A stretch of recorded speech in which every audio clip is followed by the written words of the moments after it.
அனைவருக்கும் வணக்கம். இந்த கணிப்பினில் இந்திய பங்கு சந்தை நாளை, அதாவது 17/1/2025 அன்று எவ்வாறு இருக்கும் என்ற என்னுடைய கணிப்பினை தெரிவிக்கின்றேன். பொறுப்பு துறப்பு. நான் 10 கணிப்புகள் வெளியிட்டால் அவற்றில் 7 முதல் 8 வரை மட்டுமே சரியாக வந்துள்ளது. நேயர்கள் இதனை கவனத்தில் கொள்ளுமாறு கேட்டுக்கொள்கிறேன். ப்ரீவியஸ் ப்ரெடிக்ஷன் செக், அதாவது இதற்கு முன்னால் வெளியிடப்பட்ட கணிப்புகள் எவ்வாறு வந்துள்ளது என்பதனை பார்ப்போம். 14/1/2025 வந்து நான் என்ன கணிப்பு வெளியிட்டிருந்தேன்னா,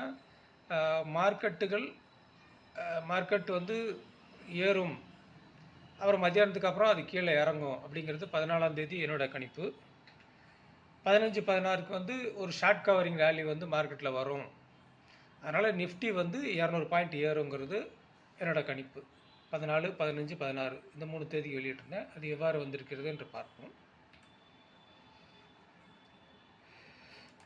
இது வந்து நிஃப்டி சார்ட்டு. இதில் 14 பார்த்தீங்கன்னா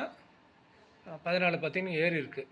அன்றைக்கி மார்க்கெட் ஏறிட்டு அப்புறம் நான் சொன்ன மாதிரி இறங்கியிருக்கு. ஆனால் என்ன இதாக வந்திருக்குன்னா, நான் இறுதியில் இறங்குன்னு இருந்தேன், இறுதியில் கொஞ்சம் பாயிண்ட் மேலே ஏறி இருக்குது. அது ஒரு கணித்ததுக்கு மாறாக வந்திருக்குது. மற்றபடி கரெக்டாக வந்திருக்கு. 15/16க்கு நான் என்ன வெளியிட்டிருந்தேன்னா, நிஃப்டி 200 பாயிண்ட் ஏறும், மார்க்கெட்டில் வந்து ஒரு ஷார்ட் கவரிங் ரேலி வரும்னு சொல்லியிருந்தேன். பார்த்தீங்கன்னா அது கரெக்டாகவே வந்திருக்கு. பாருங்கள், இது 15லேருந்து 16 மார்க்கெட் ஏறி இருக்குது. கொஞ்சம் 200 பாயிண்ட்டு கொஞ்சம் கம்மியாக ஏறி இருக்குது. ஆனால் ப்ரெடிக்ஷன் அப்படியே தான் நடந்திருக்கு.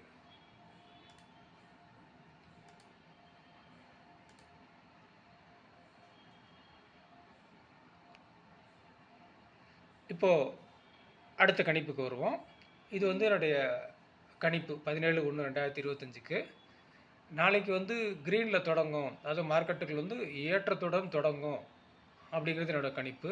அதே மாதிரி இந்த ஏற்றம் வந்து கொஞ்சம் நேரம் இருக்கும், உடனே கீழே விழுந்துடாது. ஆனால் மத்தியானம் 1 மணி போல் மார்க்கெட் கீழே இறங்கும். அதுக்கப்புறம் பார்த்திங்கன்னா ஏற்றமும் இறக்கமாக மாறி மாறி இருக்கும் அப்படிங்கிறது என்னுடைய கணிப்பு. அதே போல் க்ளோசிங் டைமில் பார்த்திங்கன்னா மார்க்கெட் கீழே விழுந்துடும், சில சமயம் அது அதீதமாக கூட விழலாம். அப்படிங்கிறது நாளைக்கு என்னுடைய பங்கு சந்தை கணிப்பு.